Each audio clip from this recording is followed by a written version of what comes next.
Assalamualaikum Sobat Tirai Gaib. Salam jumpa di channel cerita horor. Di channel ini akan kami ajak kalian menelusuri dunia mistis yang tegang dan menyeramkan. Silahkan subscribe, like, komen, dan share, serta nyalakan tombol notifikasinya, supaya kalian tidak ketinggalan cerita terbaru dari channel kami. Yang sudah subscribe, semoga diberikan umur panjang, kesehatan, dan berlimpah rezeki serta selamat dunia akhirat.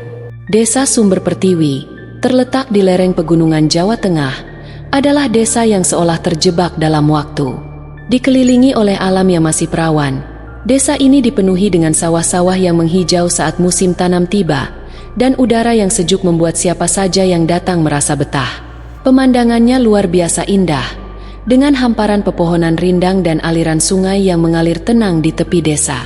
Namun, di balik keindahannya, ada rasa sepi yang tak terungkapkan, seolah-olah desa ini memiliki cerita yang lebih tua dari usia desa itu sendiri. Di setiap pagi, kabut tipis akan menutupi lembah-lembah dan menghiasi jalanan desa. Aroma tanah basah dan embun di rerumputan memberi kesan segar yang menenangkan. Di tengah desa, terdapat sebuah masjid sederhana yang menjadi pusat kehidupan religius bagi warga desa Sumber Pertiwi. Masyarakatnya mayoritas beragama Islam, dengan nilai-nilai tradisi yang masih sangat dijaga. Setiap pagi dan sore, suara adzan menggema dari menara masjid, menyatukan warga dalam kebersamaan dan doa. Kultur sosial warga desa ini sangat erat. Mereka saling mengenal satu sama lain, saling membantu dalam kesulitan, dan berbagi dalam kebahagiaan. Dalam kehidupan sehari-hari, banyak yang bekerja sebagai petani, berkebun, atau menggembala hewan ternak. Meskipun hidup dalam kesederhanaan, mereka memiliki rasa gotong royong yang tinggi. Warga desa Sumber Pertiwi sangat menghargai adat istiadat mereka, seperti tradisi selamatan dan ruat desa yang dilakukan setahun sekali untuk menjaga keharmonisan dan keberkahan di desa. Namun, seiring berjalannya waktu, ada sesuatu yang mulai terasa berbeda. Kehidupan yang terlihat harmonis itu mulai terganggu dengan kejadian-kejadian aneh. Suara-suara tak terlihat, cahaya misterius yang datang dari arah sawah yang kering, serta cerita-cerita lama yang mulai terungkap. Warga desa, yang tadinya akrab dan penuh perhatian, kini mulai saling menjauh. Ada yang berbisik tentang pohon besar di ujung desa yang konon katanya menyimpan kekuatan gaib. Ada yang merasa aneh dengan semakin seringnya mereka mendengar suara derap langkah di malam hari, meskipun tak ada seorang pun yang terlihat. Desa Sumber Pertiwi selalu berbau tanah basah dan anyir lumpur. Bukan lumpur subur, tapi lumpur hitam pekat seperti darah basi menempel di kaki siapa saja yang berjalan terlalu dalam ke sawah-sawah kering itu. Di sanalah Maya hidup. Di tengah panas matahari yang membakar kulit dan hujan deras yang menusuk tulang, rumahnya berdiri miring di ujung kampung. Hanya berdinding anyaman bambu rapuh yang lebih pantas disebut kandang daripada tempat tinggal manusia. Atapnya berlubang, lantainya becek bercampur debu. Setiap malam Maya mendengar perutnya bernyanyi kelaparan. Suara lirih yang menari bersama desiran angin malam yang dingin membekukan persendian. "Ayah mau makan," rintih suara tua dari sudut ruangan. Maya bergegas mengangkat mangkuk berisi air tajin basi yang sudah dingin, satu-satunya yang bisa dia berikan. Tubuh ayahnya terbaring kaku, lumpuh sejak jatuh dari pohon kelapa bertahun-tahun silam. Kaki itu kini tak lebih dari sebatang ranting layu. Ibunya duduk bersandar pada dinding berlubang. Batu keras menyemburkan bercak darah ke lantai. Darah itu mengalir lambat mengotori kain lusuh yang melilit tubuh kurusnya. "Maya, jangan kerja terlalu keras. Nanti engkau juga sakit," bisik ibunya dengan napas berat. Maya hanya mengangguk menahan air mata. Dia tak punya pilihan. Setiap pagi sebelum matahari memuntahkan panasnya, Maya turun ke sawah orang lain, menanam padi dengan telapak tangan yang kasar dan retak. Kadang dia dipanggil ke rumah tetangga mencuci pakaian kotor atau membersihkan kotoran sapi. Upahnya sebungkus nasi dingin atau beberapa receh yang bahkan tak cukup untuk membeli segenggam beras. Malam-malam di desa Sumber Pertiwi lebih panjang dari malam biasa. Angin menggerakkan dedaunan dan menjerit di sela anyaman dinding rumah. Maya berbaring di tikar tipis membayangkan dunia lain di luar sana. Dunia yang tidak bau lumpur, tidak penuh dengan kelaparan dan kematian yang merayap perlahan. Tapi imajinasinya dihancurkan oleh batuk ibunya, oleh desahan lemah ayahnya, oleh kenyataan bahwa ia terjebak di dalam kuburan hidup ini. "Sampai kapan kita begini, Bu?" gumamnya suatu malam. Suaranya hampir tidak terdengar. Ibunya hanya diam. Maya tahu jawaban itu sampai mati. Pagi berikutnya, tubuhnya terasa seperti akan patah, tapi ia tetap menyeret dirinya keluar. Di sawah, lumpur menyedot kakinya ke dalam, seolah ingin menelan seluruh tubuhnya. "Ayo, Maya, cepat sedikit. Tak mau kau makan, hah?" bentak Pak Jono, si pemilik sawah sambil mengayunkan cambuk rotan tipis ke udara. Maya mengepalkan tangannya. Ingin rasanya dia meludahi wajah lelaki tua itu, tapi dia hanya menunduk lebih dalam, menanam padi dengan gerakan robotik, memaksa tangannya yang pecah-pecah menusuk lumpur. Saat matahari memuntahkan panasnya, kulit Maya terasa seperti dibakar. Bajunya menempel basah pada tubuh kurusnya. Setelah deretan padi, dia sempat melihat pantulan dirinya di genangan air. Mata cekung, pipi tirus, rambut hitam kusut tak terurus. Maya tampak seperti mayat hidup. Menjelang sore, ketika Maya duduk di bawah pohon jati, meneguk air kotor dari botol plastik bekas, seseorang mendekat. Rika, teman masa kecilnya yang pernah pergi ke kota bertahun lalu, menghilang tanpa jejak. Rika kini berdandan menor. Bibirnya merah darah. Pakaiannya ketat mencolok di tengah kampung dekil ini. "Hai Maya," sapanya dengan senyum sinis. Maya mengangguk kaku, merasa malu dengan bajunya yang koyak dan bau lumpur. "Kau masih di sini? Masih jadi budak orang?" Rika tertawa kecil menyeringai. "Kalau kau mau aku bisa kasih jalan keluar." Maya menatap Rika dengan rasa ingin tahu yang bercampur takut. "Jalan keluar?" Rika duduk di samping Maya mencolek lututnya dengan kuku panjang berwarna perak. "Ikut aku ke Jakarta. Banyak kerjaan, banyak uang." Dia berbisik, suaranya seperti racun yang manis. "Kau cantik, Maya. Di kota wajahmu ini bisa bikin kau kaya." "Apa kerjanya?" tanya Maya. Jantungnya berdetak tidak karuan. Rika tertawa, tawa yang penuh penghinaan. Gampang menyenangkan laki-laki. Cuman itu, dia menyandarkan punggung ke pohon, mengangkat kakinya ke udara dengan gerakan sembrono. "Kau pikir kerja di sawah begini akan menyelamatkan keluargamu? Sebelum kau mengumpulkan cukup uang, orang tuamu sudah dikubur. Percayalah, aku tahu rasanya." Maya memandang tanah di bawah kakinya. Lumpur menetes perlahan dari celah jarinya. Bau anyir menusuk hidung. Dia memejamkan mata, membayangkan wajah ayahnya yang pucat, ibunya yang batuk darah setiap malam. Bayangan nisan-nisan reot di pemakaman desa berkelebatan di kepalanya. "Aku pikirkan dulu fisiknya." Suara kecil hampir tak terdengar. Rika mengangkat bahu berdiri mengibaskan debu dari roknya. "Pikirkan cepat. Kesempatan tidak datang dua kali." Dia melangkah pergi meninggalkan aroma parfum murahan yang menusuk Maya. Menatap punggung Rika yang menghilang di balik jalan setapak. Dia merasa dunia seakan menariknya lebih dalam ke lumpur. Gerimis menetes di atas desa Sumber Pertiwi membuat tanah becek berbau amis yang menguar sampai ke dalam rumah-rumah reot. Maya duduk di ambang pintu memeluk lututnya. Matanya menatap nanar ke jalanan setapak yang menghitam di terpa hujan. Dari dalam rumah, suara batuk ibunya kembali menyeruak panjang dan serak. Seolah paru-paru itu hendak pecah menjadi serpihan daging. Maya memejamkan mata erat-erat. Besok-besok dia akan pergi meninggalkan semua ini, membawa sedikit harapan dalam karung kosong bernama hidupnya. Suara langkah kaki menghentak genangan lumpur. Rika muncul dari balik kabut tipis. Payung robek bertengger di atas kepalanya. Bibirnya menyeringai seperti seekor tikus kota yang baru saja menemukan bangkai segar. Dia berdiri di depan Maya. Matanya berkilat penuh racun. "Sudah pikirkan tawaranku?" Suara Rika memecah malam. Nadanya setengah mengejek. Maya menegakkan punggung menahan rasa malu dan marah yang bergelora di dalam dada. Dia mengangguk pelan, seolah setiap gerakan adalah beban raksasa yang menggerus tulangnya. Rika terkekeh pelan, mendekat, menekuk lututnya hingga wajah mereka hampir sejajar. Bagus, kau tidak akan menyesal, Maya. Di kota kau bisa makan enak. Tiap hari kau bisa beli obat untuk bapakmu. Kau bisa beli selimut hangat untuk ibumu. Bahkan mungkin kau bisa beli satu rumah baru, bukan kandang kambing seperti ini. Dia melirik sinis ke dalam rumah. Tempat atap berlubang menganga menampakkan langit kelam. Apa aku harus?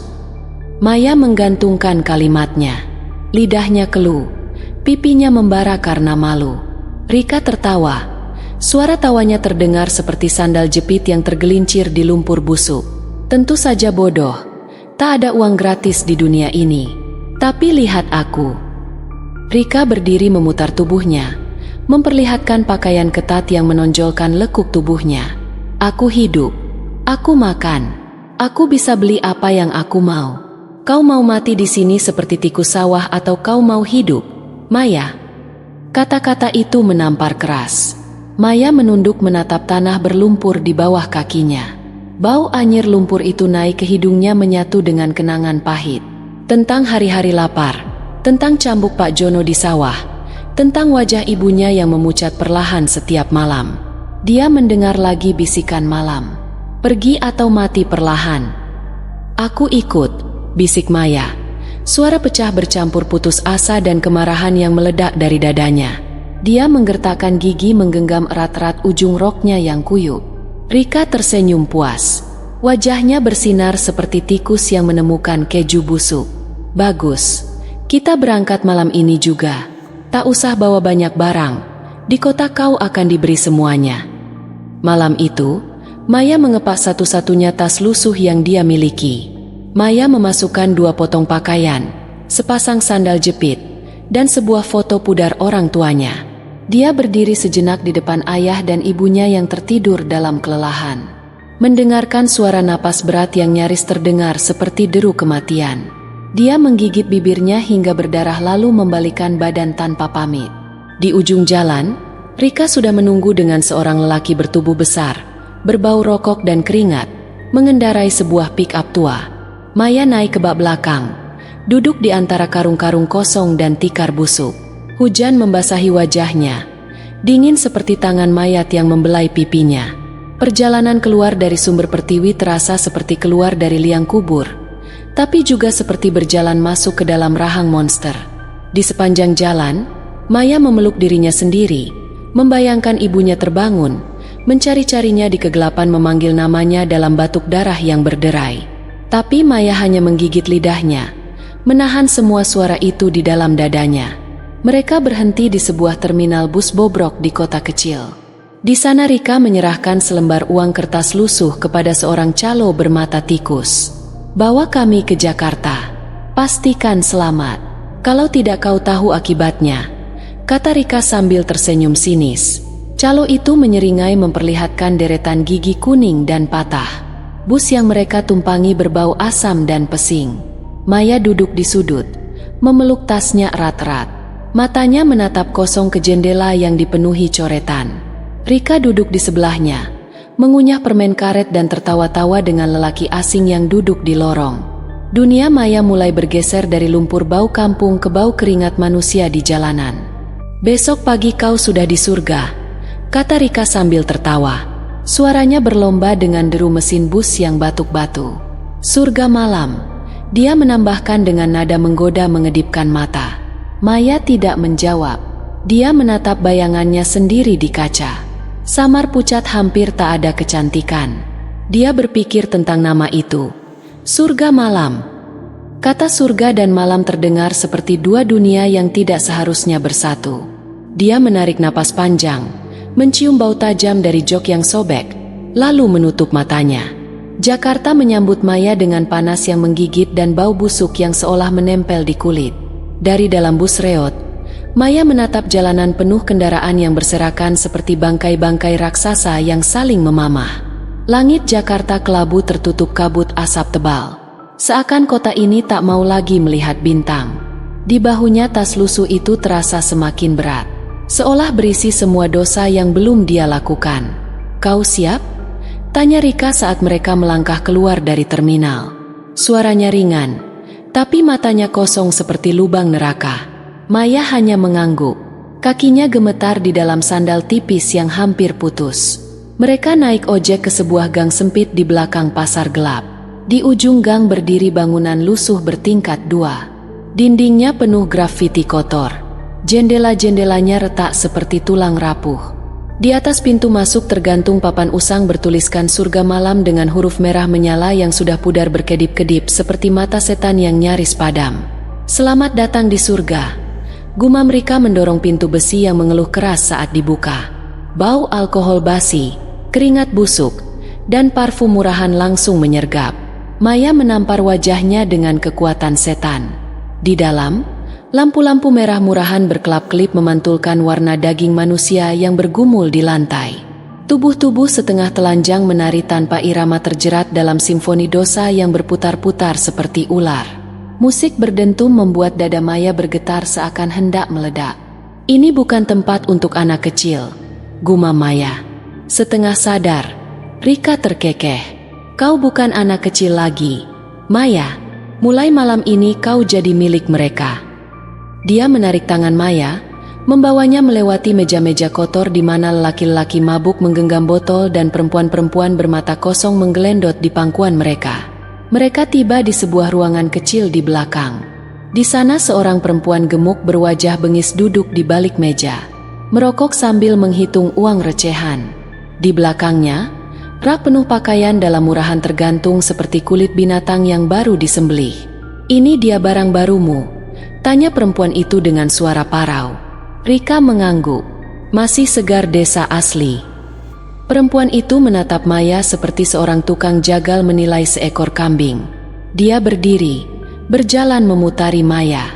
Tangannya menampar paha Maya sekali keras, meninggalkan bekas merah. "Lumayan. Wajah bersih, tubuh cukup padat, akan cepat laku," gumamnya sambil mengepulkan asap rokok ke muka Maya. Rika berdiri di samping perempuan gemuk itu. "Nama?" tanyanya. Maya hampir tak terdengar suaranya. "Maya." Perempuan itu menyeringai, memperlihatkan gigi kuning yang copot sebagian. "Mulai malam ini Maya, kau kerja di lantai bawah. Siapkan dirimu. Pembeli pertama suka barang baru." Tangannya meraih sepotong gaun merah menyala yang begitu pendek dan ketat hingga lebih mirip lilitan kain daripada pakaian. Ia melemparkannya ke dada Maya. "Pakai ini, jangan banyak tanya," perintahnya. Maya menggenggam kain itu dengan tangan gemetar, merasakan jijik menjalar dari kulitnya ke dalam tulangnya. Dia berganti pakaian di pojokan ruangan di bawah tatapan Rika dan perempuan gemuk itu. Saat dia mengenakan gaun itu, Maya merasa telanjang, lebih telanjang daripada saat lahir. Rika mendekat, berbisik di telinga Maya, "Jangan pikir, jangan rasakan, cukup bertahan." Maya mengangguk kaku, matanya kosong. Pikirannya melayang ke malam di sumber pertiwi, ke suara batuk ibunya, ke wajah ayahnya yang layu di ranjang reot. Ini bukan untuk dirinya, ini untuk mereka. Itu yang dia bisikan berulang-ulang dalam hatinya, mencoba membunuh rasa malu dan takut yang menggerogoti pikirannya. Pintu ruangan dibuka. Seorang lelaki tinggi dengan perut buncit dan mata liar menunggu di ambang pintu. Napasnya bau alkohol, senyumnya lebih menyeramkan dari kematian. "Ini barang barunya?" tanyanya. Perempuan gemuk mengangguk lalu mendorong Maya ke depan. "Bawa dia 1 jam, 500.000 rupiah. Jangan rusak." Maya merasa tubuhnya didorong ke lorong gelap. Kakinya menyeret. Jantungnya berdebar begitu keras seolah hendak meledak keluar dari dadanya. Lelaki itu menggenggam lengannya. Kuku-kukunya mencengkeram kulit halus Maya seperti cakar anjing gila. Dia dibawa masuk ke sebuah kamar sempit berbau sperma basi dengan ranjang besi yang berdecit di tengahnya. Maya berdiri di sana membeku. Lelaki itu menutup pintu, menguncinya, lalu mulai membuka sabuknya sambil tersenyum lebar. "Ayo sayang, jangan pura-pura suci di tempat kayak gini," gumamnya sambil maju mendekat. Maya menahan napas, menahan air mata. Dia memejamkan mata, mengingat wajah ibunya, wajah ayahnya, mengingat bau lumpur sumber pertiwi, mengingat bus reot yang membawanya pergi. mengingat surga malam yang ternyata hanyalah pintu masuk ke neraka. Tangan kasar itu merobek gaunnya, bibir busuk itu mencium kulitnya, dan Maya merasakan seluruh dunia runtuh di atas tubuhnya. Dia ingin menjerit, ingin berlari, tapi kakinya terpaku, jiwanya membeku, tangisnya pecah lirih, tenggelam dalam tawa mabuk lelaki itu, dan bunyi kasur berdecit. Di luar kamar, musik berdentum, lampu merah berkedip, dan dunia terus berdansa di atas penderitaan manusia. Di sudut pikirannya, yang remuk, Maya mendengar suara kecil dari masa lalu. Suara ibunya yang dulu membelainya dalam gelap. "Bertahanlah, nak, bertahanlah." Hari-hari Maya di surga malam berubah menjadi ladang penyiksaan tanpa akhir. Tubuhnya bukan lagi miliknya, melainkan properti umum yang dipakai, dirobek, dan dibuang seperti bangkai di jalanan. Dia hanya satu dari puluhan gadis yang menari di bawah lampu merah murahan, bersaing untuk sejumput perhatian dari lelaki-lelaki bangsat yang hanya melihat daging, bukan jiwa. Sementara gadis-gadis lain melenggang anggun dibanjiri pelanggan, Maya mulai tersisih, dianggap usang. Meski belum genap sebulan dia bekerja, setiap malam dia duduk di sudut ruang, menatap tubuh-tubuh lain yang lebih bersinar, lebih berani, lebih menjual. Setiap malam dia mendengar tawa para pelanggan yang lewat tanpa menoleh ke arahnya, seolah dia tak lebih dari bayangan yang kotor. "Kalau begini terus, kau cepat habis." Suara memotong lamunannya suatu malam. Sambil mengunyah permen karet dengan santai, Rika duduk di depannya. "Klub butuh yang laris. Kalau tidak kau dikirim ke tempat lebih rendah. Mau kerja di panti pijat pinggir jalan? Mau dijual ke karaoke gelap? Tempat kau dipukul kalau tidak mau melayani." Maya menelan ludah. Keringat dingin membasahi punggungnya. "Apa yang harus aku lakukan?" Rika mendekat. Suaranya berubah menjadi bisikan licik. "Ada cara cepat ampuh, tapi harus berani." Dia mengedipkan mata. "Susuk, banyak yang pakai. Kau lihat si Rini yang pelanggan sampai antre? Dia pakai susuk dari Banten." Maya menggigit bibirnya. Rasa takut dan harapan bertarung di dadanya. Ya, dia ingat malam pertama di kamar busuk itu. Ya, dia ingat tangan-tangan kasar, bau keringat, dan darah. Dia ingat rasa malu yang menusuk lebih dalam dari luka fisik. Jika susuk bisa membantunya, jika susuk bisa memberinya kekuatan untuk bertahan, kapan? Tanya Maya dengan suara gemetar. Rika tersenyum lebih lebar. "Malam ini siap-siap bawa uang dan bawa nyalimu." Malam itu juga, Maya naik mobil butut bersama Rika dan seorang pria bertopi lusuh yang bau badannya seperti bangkai ayam. Mereka meninggalkan klub-klub kota menuju gelap pekat Banten, melewati jalan-jalan berlubang dan ladang-ladang kosong yang hanya dihuni suara burung hantu. Sepanjang perjalanan, Maya memeluk dirinya sendiri, mencium bau keringat dan ketakutan yang menyesakkan. Tempatnya terpencil, jauh dari kota, ujar Rika santai. Tapi dia yang terbaik. Mbah Lurah. Dukun tua itu sudah ratusan wanita dibantunya. "Mbah Lurah," gumam Maya, merasakan nama itu bergema dingin di dalam tulang punggungnya. Mobil berhenti di depan sebuah gubuk reot di tengah ladang alang-alang. Angin malam merintih membuat ilalang bergoyang seperti tangan-tangan kurus yang melambai minta tolong. Rika melompat turun menggandeng Maya yang kaku seperti patung mati. Pintu gubuk terbuka sendiri, seolah menyambut mereka. Di dalam hanya ada lampu minyak kecil yang berkedip lemah, mengungkapkan sosok tua renta duduk bersila di tengah ruangan. Kulitnya keriput seperti kulit ular yang sudah dikeringkan. Matanya kosong, putih seperti butiran nasi basi. "Masuk." Suara Mbah Lurah terdengar serak seperti desiran pasir di tenggorokan. Maya melangkah masuk. Lututnya gemetar. Bau dupa menyengat, memenuhi ruangan, bercampur bau amis darah dan sesuatu yang membusuk. "Apa kau sudah siap?" tanya Mbah Lurah.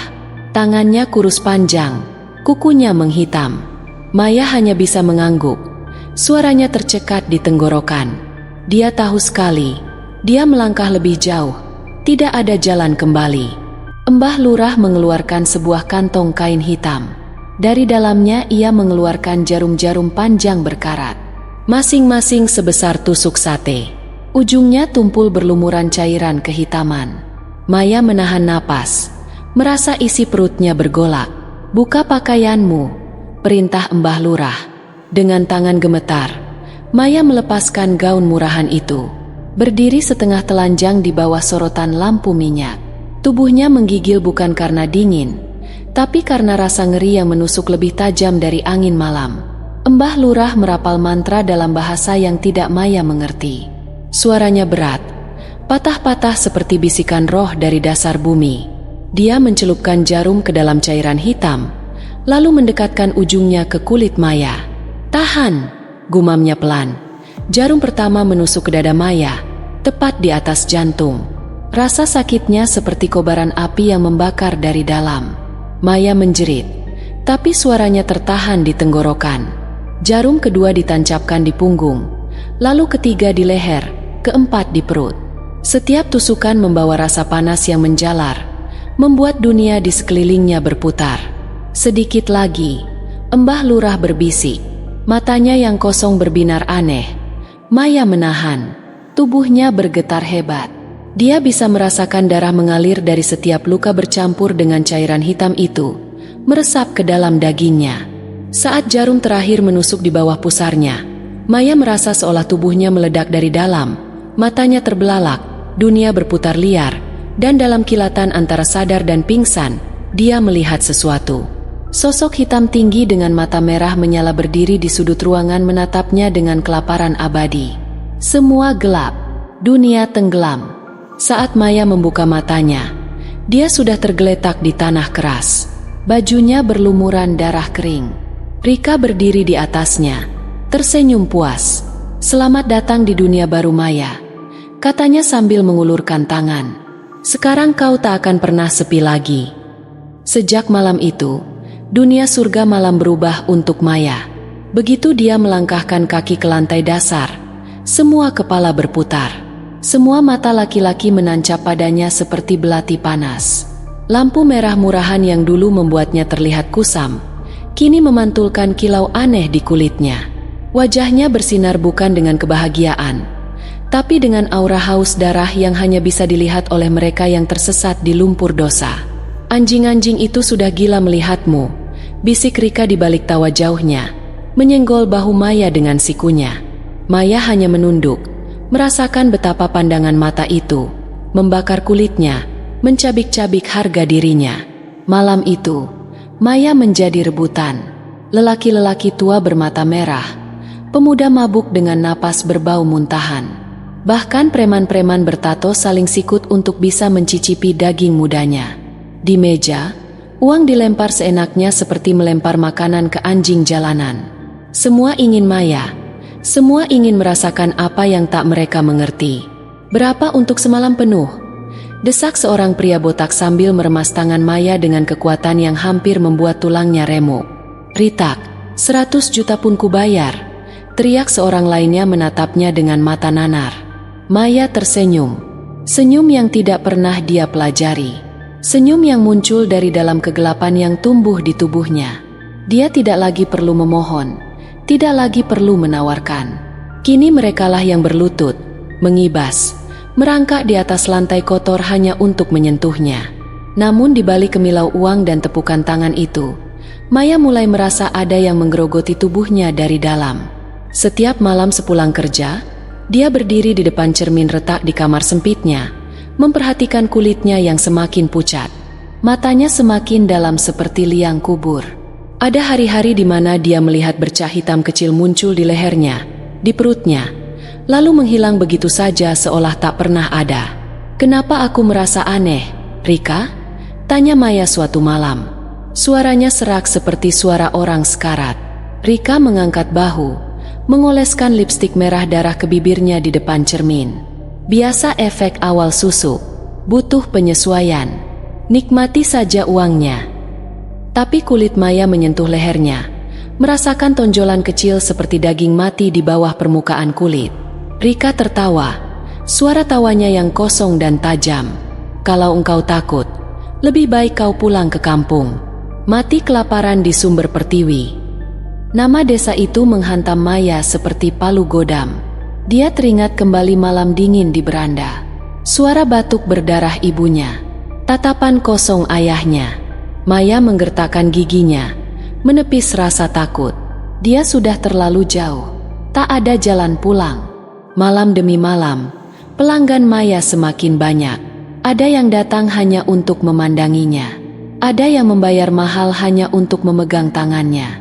Lelaki-lelaki itu seperti dirasuki nafsu buta, mabuk oleh sesuatu yang bahkan mereka sendiri tidak mengerti.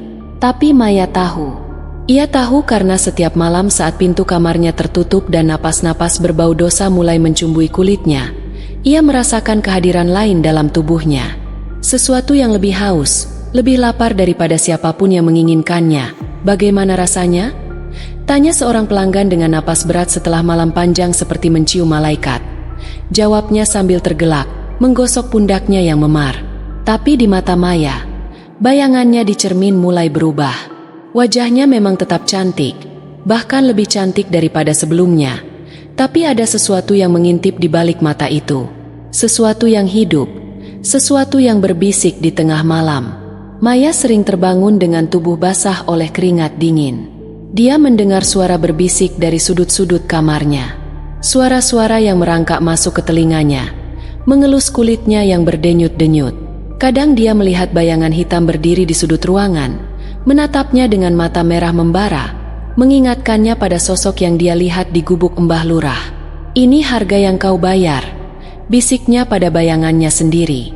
Wajahnya setengah basah darah dan sabun. Bayangannya tersenyum. Senyum yang bukan miliknya. Suatu malam saat Maya sedang membersihkan makeup di depan cermin retak, lampu di kamarnya mati mendadak. Kegelapan menelan ruangan itu membuat Maya membeku. Suara napas berat terdengar dari sudut ruangan. "Maya," suara riang serak, penuh rindu dan kemarahan, merayap dari kegelapan. Maya meraba meja, mencari benda apapun untuk membela diri. Tangannya menemukan sisir plastik yang tak berguna. Napasnya tercekat. "Kau milikku," bisikan itu lebih dekat. Dengan segenap tenaga, Maya berlari ke pintu, memutar gagang yang dingin seperti es. Tapi sebelum dia bisa membuka pintu, tangan kasar mencengkeram lengannya. Dia menjerit, menendang, mencakar. Tapi kekuatan Rian lebih besar. Dorongan obsesinya lebih berat daripada ketakutan Maya. "Aku akan membuatmu cantik selamanya," kata Rian, menempelkan pipinya ke pipi Maya. Napas panasnya menodai kulitnya. Maya menggigil. Ia mencoba menolak, mencoba menjauh. Tapi setiap kali ia menghindar, hadiah-hadiah Rian menjadi semakin aneh. Boneka dengan kepala sobek dikirimkan ke kamar tidurnya. Surat-surat penuh ancaman manis menulis bagaimana dia akan menjaga Maya tetap cantik selamanya. Bahkan setelah mati. "Aku takut, Rika," Maya berbisik pada suatu malam. Matanya basah. Tangannya gemetar memegang surat baru yang berlumuran darah. "Rian gila. Dia mau membunuhku." Rika hanya mengangkat bahu, menghembuskan asap rokok ke udara. Pelanggan tetap itu emas. "Maya, bertahanlah. Semua orang di sini bertahan. Bertahan." Kata itu lagi, sama seperti dulu di sumber Pertiwi. Sama seperti saat jarum-jarum berkarat menembus kulitnya di gubuk Mbah Lurah. Bertahan dalam sakit, bertahan dalam bau busuk, bertahan dalam teror. Tapi teror Rian berbeda. Dia merayap diam-diam, menguasai setiap sudut pikirannya. "Maafkan aku," isaknya sambil memotong kaki Maya di atas lutut. "Aku hanya ingin kau tetap bersamaku." Maya sudah setengah mati saat lehernya memutus napas terakhirnya dengan satu tarikan kasar. Kepalanya terguling dari tubuh dan matanya masih terbuka menatap kosong ke langit-langit berjamur. Mulutnya membentuk huruf tanpa suara. Tapi Rian tidak berhenti. Dia terus memotong tubuh mungil itu menjadi lebih kecil, lebih rapi seperti membungkus hadiah Natal untuk dirinya sendiri. Setiap potongan dimasukkan ke plastik hitam, diikat dengan tali rafia, dilempar ke sudut kamar. Darah mengalir membanjiri lantai, mengalir keluar ke lorong bercampur dengan hujan yang mulai merembes dari atap bocor. Dengan tubuh gemetar Rian mengangkut plastik-plastik itu satu persatu menuruni tangga keluar ke jalan belakang yang gelap. Dia memanggil taksi gelap yang sudah biasa mengangkut segala jenis bau bangkai manusia di Jakarta. "Ke Ciliwung," katanya singkat kepada sopir, menyelipkan segepok uang kotor di dashboard. Sungai Ciliwung menelan potongan tubuh Maya tanpa suara, tanpa belas kasihan. Plastik-plastik hitam itu tenggelam perlahan, hanyut terbawa arus hitam yang kotor, bercampur dengan bangkai tikus, limbah pabrik, dan sisa-sisa manusia lain yang dibuang dunia. Rian berdiri di tepi sungai, menatap air beriak pelan, puas.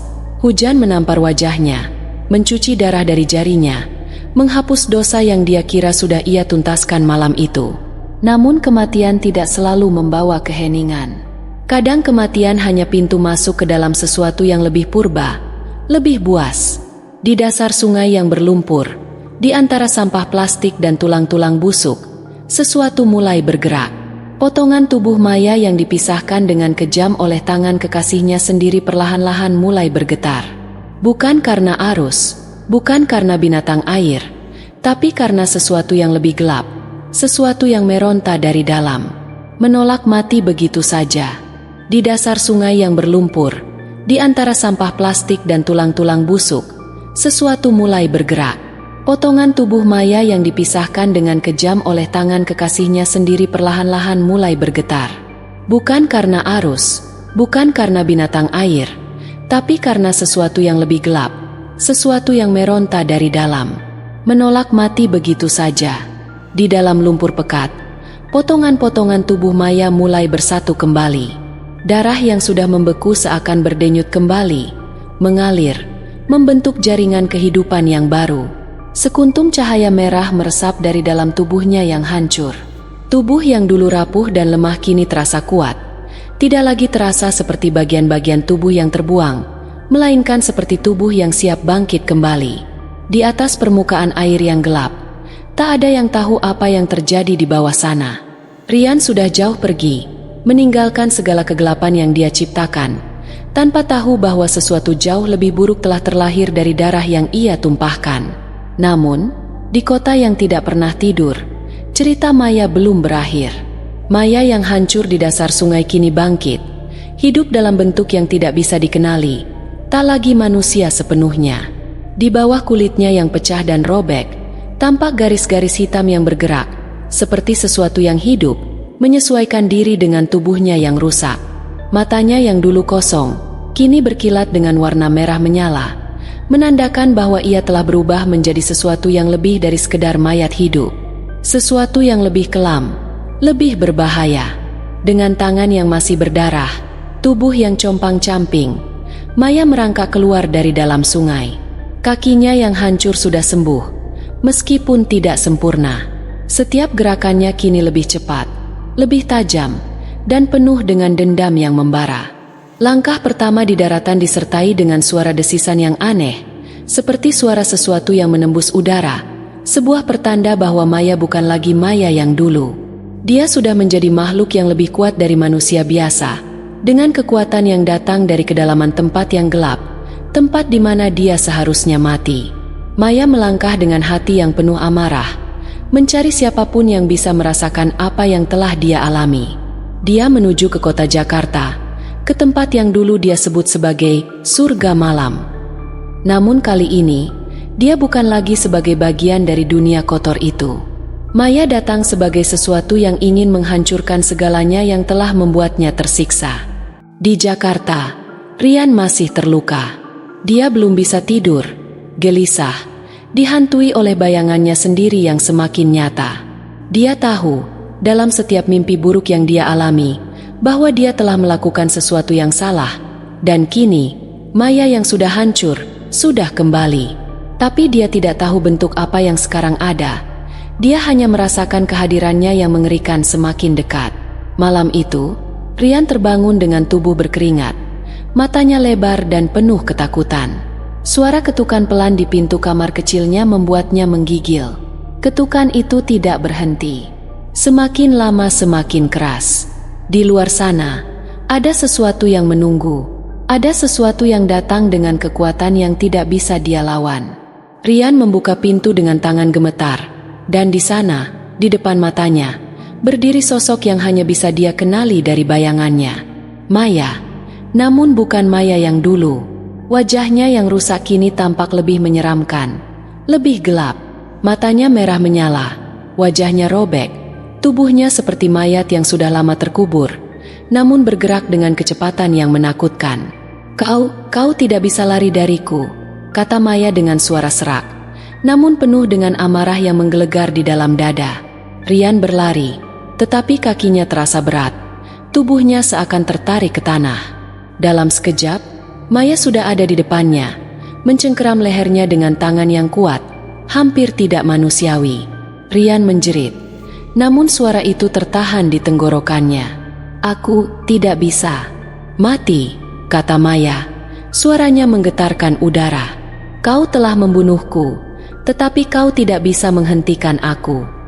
Rian meronta, mencoba menghindar, namun kekuatan Maya sudah tak bisa dihalangi lagi. Dia menjerit sekali lagi, dan dalam satu gerakan, Maya merobek tubuh Rian seperti mengoyak kain. Darah mengucur deras, memenuhi kamar itu, dan untuk pertama kalinya, Rian merasakan rasa takut yang sejati. Dia tahu, tak ada jalan keluar lagi. Tangan Maya terus mencabik-cabik tubuh Rian, menciptakan kekacauan di sekeliling mereka. Tubuh Rian yang dulu tampak gagah kini hancur, tersisih oleh kekuatan yang lebih besar, oleh kemarahan Maya yang sudah melampaui batas manusiawi. Ketika semuanya selesai, hanya ada kesunyian yang mengerikan. Maya berdiri di tengah ruangan yang berdarah, tubuh Rian tergeletak di tanah. Di luar, hujan mulai turun deras, seperti menangisi apa yang telah terjadi. Namun, untuk Maya, ini bukan akhir. Ini adalah permulaan. Permulaan dari apa yang akan datang, dan semua yang ada di Jakarta, di kota penuh dosa dan kegelapan ini, akan merasakannya. Dunia ini tidak siap untuk menghadapi kebangkitan Maya. Dengan tatapan kosong dan penuh kebencian, Maya menatap bayangannya di cermin retak. Sosok yang pernah ia kenal tidak lagi ada. Yang ada hanya sesuatu yang tidak akan pernah bisa dihentikan. Dan di luar sana, Jakarta menunggu. Maya berdiri di tengah kamar yang dipenuhi darah, melihat tubuh Rian yang tergeletak tanpa nyawa. Dinding di sekelilingnya basah oleh tetesan darah yang mengalir perlahan, menciptakan jalur-jalur merah yang menandai kehadirannya. Suara hujan di luar terdengar semakin deras, memukul atap dengan keras, mengisi ruang dengan kesunyian yang mencekam. Namun, Maya merasa seolah-olah dunia di sekelilingnya tidak lagi bisa memberikan apa-apa. Apa yang dulu dikenal sebagai rasa takut, rasa sakit, dan penyesalan kini sudah tidak lagi bisa menyentuhnya. Ia sudah berubah menjadi sesuatu yang lebih dari sekadar manusia. Sesuatu yang lebih gelap, lebih ganas, dan tak terhentikan.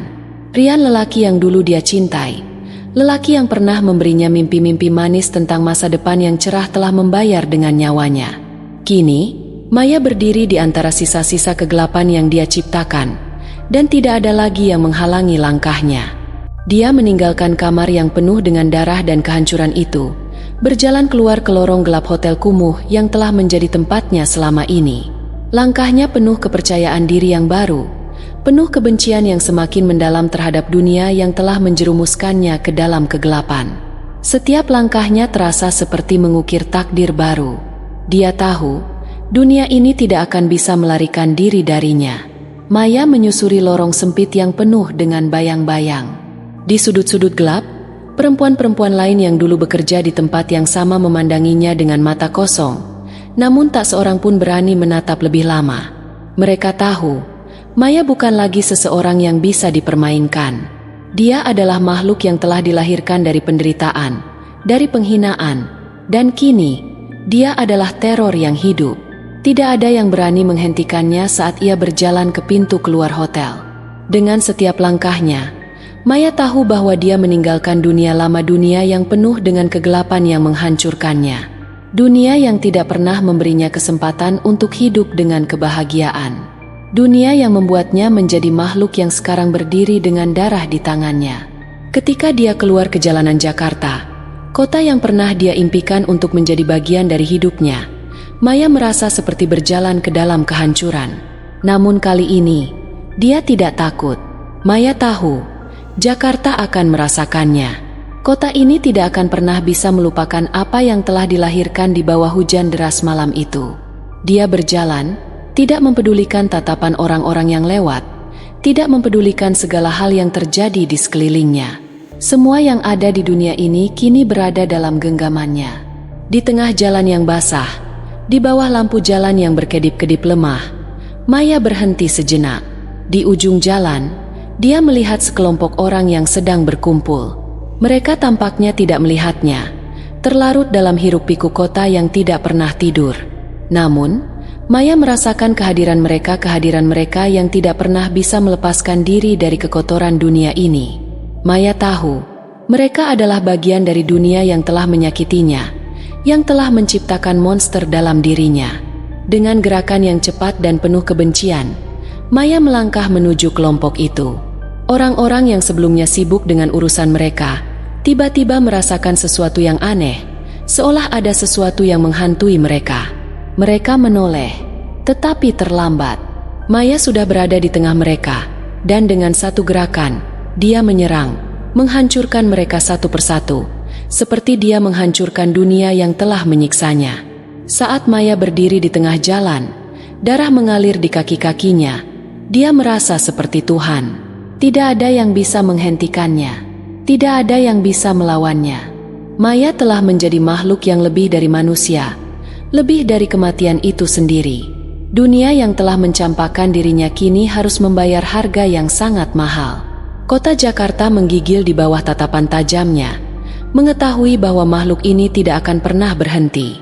Dia akan terus bergerak, terus menghancurkan semua yang ada di jalanannya. Tidak ada yang bisa melarikan diri dari kehadirannya. Dengan senyum yang tak bisa dijelaskan, senyum yang penuh dengan kebencian dan kemarahan yang tak terhingga, Maya melangkah ke dalam kegelapan malam. Di dunia yang penuh dengan dosa dan kehancuran ini, Maya adalah penguasa yang tak terhentikan. Tidak ada yang bisa menghentikannya. Tidak ada yang bisa melawannya. Dan dengan langkah yang penuh kebencian, Maya menghilang ke dalam kegelapan, meninggalkan dunia yang hancur di belakangnya. Tidak ada yang tahu kapan atau di mana dia akan muncul lagi. Tetapi satu hal yang pasti, kehidupan di dunia ini tidak akan pernah sama lagi. Maya telah menjadi legenda, makhluk yang tak dapat dihentikan. Dunia ini akan selalu mengingatnya sebagai sosok yang melampaui batas manusia. Sosok yang bangkit dari kematian untuk menghancurkan semuanya. Terima kasih Sobat Tirai Gaib. Jangan lupa subscribe, like, komen dan share, serta nyalakan tombol notifikasinya, supaya kalian tidak ketinggalan cerita terbaru dari channel kami. Yang sudah subscribe semoga diberikan umur panjang, kesehatan, dan berlimpah rezeki, serta selamat dunia akhirat.